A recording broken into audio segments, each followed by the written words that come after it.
नमस्कार नमस्कार नमस्कार दोस्तों, मैं Nikhilesh Jain Hindi chess base India channel पर आप सभी का हार्दिक अभिनंदन करता हूं। दोस्तों, भारत की दिव्या देशमुख एक इतिहास रचने की ओर बढ़ रही हैं। कुछ दिन पहले ही दिव्या ने शारजाह चैलेंजर का खिताब जीता था और भारतीय टीम में शतरंज ओलंपियाड के लिए अपनी जगह जो है वो पक्की कर ली थी। साथ ही साथ दिव्या जो है वो अब ग्रैंड मास्टर बनने के लिए भारत की चौथी महिला खिलाड़ी की जो रेस है उसमें सबसे आगे चल रही है। दिव्या इस समय विश्व जूनियर चैंपियनशिप खेल रही हैं। 19 साल की दिव्या विश्व जूनियर चैंपियनशिप में 9 राउंड के बाद, जबकि सिर्फ 2 राउंड बचे हुए हैं, 8 अंक बना करके सबसे आगे चल रही हैं। और जिस तरह से वो शतरंज खेल रही हैं, ऐसा लग रहा है कि वो शायद ये खिताब जीत जाएंगी। और अगर ऐसा करती हैं तो वो कोनेरू हम्पी, हरिका द्रोणावली और सौम्या स्वामीनाथन के बाद चौथी भारतीय खिलाड़ी होंगी। बड़ी बात यह है कि आखिरी बार ये खिताब 2009 में सौम्या स्वामीनाथन ने जीता था। मतलब लगभग 15 साल का सूखा पड़ा हुआ है। तब से विश्व जूनियर में बालिका वर्ग का खिताब जो है वो भारत में नहीं आया है। तो क्या दिव्या ऐसा करेंगी?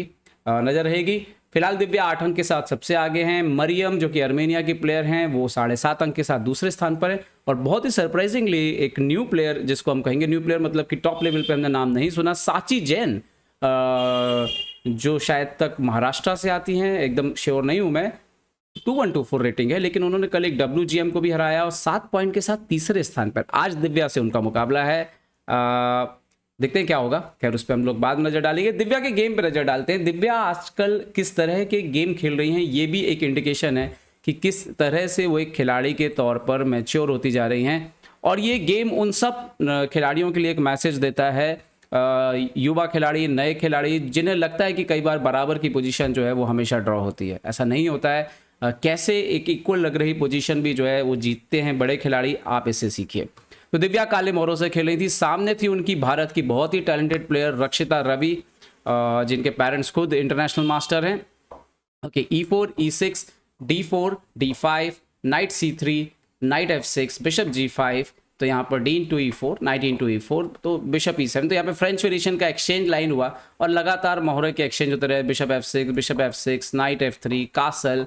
और दिव्या जो है अपना डेवलपमेंट जारी रखती हैं। B6, castle, bishop B7। तो इससे आपको देखिए एक और संदेश मिलता है कि इस बात से कोई फर्क नहीं पड़ता है कि आप टॉप सीड हो या आप बड़े प्लेयर हो, लेकिन ब्लैक से अल्टीमेटली आपका एम इक्वलिटी ही लेना है। तो अगर आपको ओपनिंग में ब्लैक से इक्वलिटी मिल रही है और सामने वाला जो है वो आपसे लोअर रेटेड प्लेयर भी है, तो एक्चुअली इसमें कुछ गलत नहीं है। आपको इसी सीक्वेंस से आगे बढ़ना होगा। आपको अपने पीसेस डेवलप करने होंगे और आपको कहीं ना कहीं वो मौका मिलेगा जहां पर अंडरस्टैंडिंग, मतलब आपके खेल की समझ और सामने वाले की खेल की समझ में अंतर दिखेगा। अगर आप बेहतर प्लेयर हैं तो, और आपको मौका मिलेगा। तो देखिए आगे क्या हुआ। Bishop B7, bishop D3, night BD7, लगातार डेवलपमेंट होता रहा। और यहाँ पर रक्षिता ने H4 खेलते हुए एक इंटेंशन जता दिया कि देखिए मैं अटैक करने वाली हूँ। और यहाँ से देखिए दिव्या कूल रखती हैं, रुक C8 खेलती है, किंग साइड कुछ भी छेड़ती नहीं है, C5 की तैयारी करती है। क्वीन F4, रक्षिता एक और मोहरा लेकर के आती हैं, मेजर पीस लेकर के आती हैं किंग साइड पर। दिव्या अभी भी शांत रहती है और C5 खेलते हुए पोजीशन को ओपन अप करने की कोशिश करती हैं। नाइट E5 आता है यहाँ पर, bishop into E5, pawn into E5, और अब दिव्या खेलती हैं C4। बिशप E2 पीछे हटता है और अब आपको क्वीन को फ्री करना जरूरी था, बट उससे पहले दिव्या यहाँ पर ये एक इंपॉर्टेंट काम करती हैं। अपोनेंट का सबसे डेंजर लग रहा पीस जो था नाइट, उसको एक्सचेंज कर देती हैं। अदरवाइज नाइट F6 और D6 पे बहुत खराब तरीके से परेशान कर सकता था। Okay, queen into E4। Now Divya खेलती है क्वीन C7 और E5 पर सिंपल अटैक करती है। यहाँ पर अपोनेंट F4 भी खेल के पॉन को बचा सकता है। मेरे ख्याल से ये शायद बेहतर चाल है, लेकिन यहीं पे एक्सपीरियंस काम करता है। इस पॉन को बचाने की कोशिश करती हैं क्योंकि वो यहाँ पर C3 को नहीं आने देना चाहती हैं। तो bishop into C4, knight into E5, pawn exchange होता है, बिशप B3। और ऐसा लगता है कि वाइट एकदम सेफ हो गया है। लेकिन कभी भी याद रखिए कि अगर कोई भी माइनर पीस ऐसा फ्रंट पर रखा है, सामने किंग है, तो हमेशा पॉन जब आगे आएंगे तो उसको अनकंफर्टेबल करेंगे ही करेंगे। और खासतौर पर बिशप यहाँ पे ज़्यादा काम नहीं कर रहा था।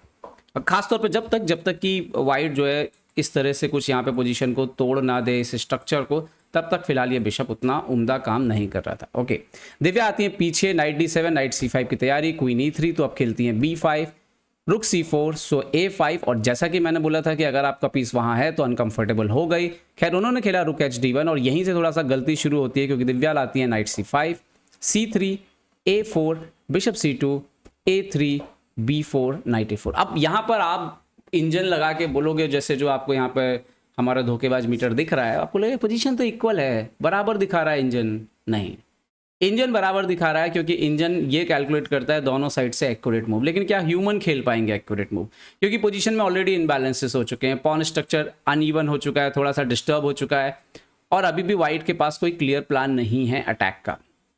और ये नाइट बहुत डेंजरस पोजीशन पर है, C फाइल पे प्रेशर पड़ रहा है, किंग थोड़ा सा कमज़ोर लग रहा है, B2 का स्क्वायर कंट्रोल पे है, तो कुछ चीज़ें थी। इन्होंने खेला क्वीन D3, अब दिव्या पहले खेलते हैं G6, ये मारती हैं बिशप A4, किंग C2, और पोजीशन लगभग इक्वल लगती है। लेकिन यहाँ पर देखिए क्या होता है, दिव्या पहले खेलती हैं E5, रुक D6, क्वीन B7, बहुत सिंपल चाल है क्वीन B7। क्या हो रहा है, अब दिव्या यहाँ पर ये पॉन को अटैक करने जा रही हैं, और साथ ही साथ यहाँ पर मान लीजिए कि आप यहाँ पर कुछ मूव खेलते हैं, जैसे आपने बोला कि चलो हम खेलते हैं यहाँ पे B5 और यहाँ से आगे बढ़ने की कोशिश करते हैं, या फिर आप सोचो कि चलो यहाँ पर F3 कर देते हैं क्योंकि ये पॉन पे यहाँ पे अटैक हो रहा है, तो यहाँ पर क्वीन इंटू B4 का थ्रेट आ रहा है, तो आप डबल थ्रेट यहाँ पर आ गया, queen into B4, queen into B2।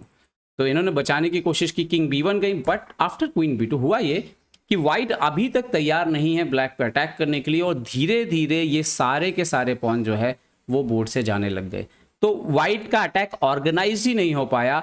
और क्वीन E3, क्वीन G4, उन्होंने खेला रुक D5, रुक E5, F3, सो क्वीन इंटू H4, एक और पॉन चला गया। अब दिक्कत यह है कि आप एक ऐसे एंड गेम में एंटर कर रहे हैं, अगर आप सामने वाले की मेट नहीं कर पाए तो आप लॉस्ट हैं ऑलरेडी, और वही हुआ गेम में। उन्होंने यहाँ पे दिव्या लगातार पीस को इंप्रूव करती रही, और दिक्कत ये थी कि आपको ये भी बचाना था क्योंकि ये राजा तो कमजोरी है यहाँ पे, तो यहाँ भी बचाना है, ऑलरेडी पॉन डाउन हो गए हैं, तो बिल्कुल मतलब ऐसा हुआ कि एक प्रकार से रक्षिता तैयार ही नहीं कर पाई कुछ, और थोड़ी देर में जो है ये पॉन जो है चला गया, एक और पॉन मर गया, और यहाँ पे रक्षिता ने रिजाइन कर दिया क्योंकि सडनली पूरी तरह से गेम जो है वो कोलैप्स कर गया। अगर आप यहाँ पे देखेंगे पोजीशन जो है कंप्यूटर इक्वल बता रहा है, लेकिन सडनली रुक D6, जैसे यहीं पे रुक D5 चलना जरूरी है ताकि आप क्वीन C6 के, क्वीन B7 के थ्रेट को रोक सको, जो कि डबल अटैक का थ्रेट आ रहा है, सिंपल थ्रेट आ रहा है, बट देखिए कैसे मिस हुआ, और यहाँ पे पॉन जाना शुरू होता है, और इसके बाद सडनली गेम चला गया। तो क्या होता है कि पोजीशन भले इक्वल दिख रही हो, लेकिन संभावनाएं बहुत ज़्यादा होती हैं, जिसकी पोजीशन में वीकनेस होगी वहाँ पे गलती की संभावना बहुत ज़्यादा बढ़ जाएगी, आपको एक्यूरेट खेलना होगा, और कोई भी ह्यूमन जो है, बड़े से बड़ा खिलाड़ी भी लगातार एक्यूरेट नहीं खेल पाता, और यही अंतर आपको समझना है कि पोजीशन इक्वल लगने दीजिए। अगर आपकी टेक्टिकल आई बेटर है, अगर आपकी अंडरस्टैंडिंग बेटर है, तो अपोनेंट कहीं ना कहीं गलती करेगा और आपको मौका मिलेगा। तो कभी भी ये मान के मत बैठ जाइए कि मैच ड्रॉ है क्योंकि सब कुछ बराबर है, ये सिर्फ इंजन के लिए बराबर है, ह्यूमंस के लिए नहीं। ये देखना इंपॉर्टेंट है किसके लिए चालें ढूंढना आसान है, किसके लिए मुश्किल। यहाँ पे दिव्या सेफ है, किंग सेफ है, उनके लिए चाल ढूंढना आसान है क्योंकि वो अटैक कर रही हैं, जो डिफेंस कर रहा है उसके लिए चाल ढूंढना हमेशा मुश्किल होगा।